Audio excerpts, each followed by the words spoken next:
Did you know that Lamborghini, the Italian powerhouse of supercars, was born out of a tractor company? Yes, indeed.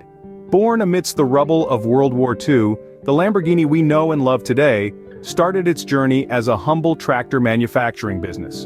Imagine the year, 1948. Ferruccio Lamborghini, a mechanic in the Italian Royal Air Force during the war, saw a business opportunity in the agricultural sector. With Italy's economy recovering, he began manufacturing tractors using surplus military hardware.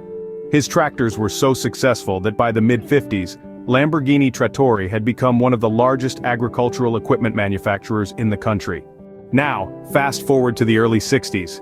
Ferruccio, having achieved success with his tractor business, had developed a fondness for luxury cars.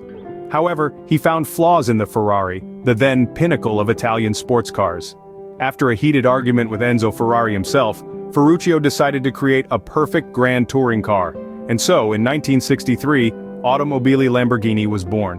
The first Lamborghini, the 350 GT, rolled off the production line in 1964. It was a grand tourer capable of cruising at high speed with comfort and style.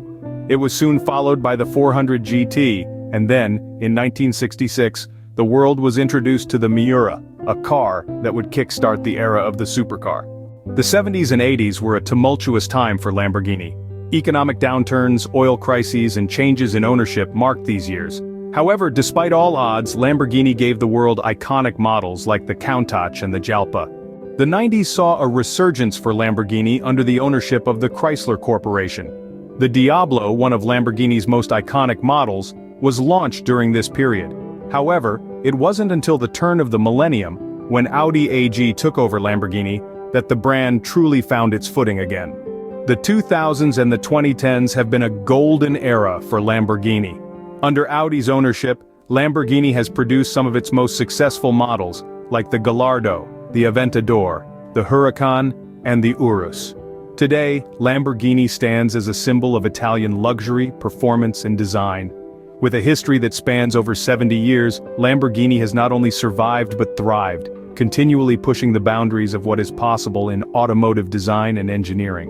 To recap, Lamborghini's journey from a tractor manufacturer to a world-renowned luxury supercar brand is a testament to its founder's vision and determination. From the 350 GT to the Miura, the Countach to the Diablo, and the Gallardo to the Aventador, each Lamborghini model has left an indelible mark on the automotive industry. Despite economic downturns and changes in ownership, Lamborghini has consistently produced cars that embody Italian luxury and performance. And with each new model, Lamborghini continues to redefine the limits of automotive design and engineering. So the next time you see a Lamborghini roaring down the street, remember it's not just a car. It's a piece of history, a testament to human ingenuity, and a symbol of unyielding determination and ambition.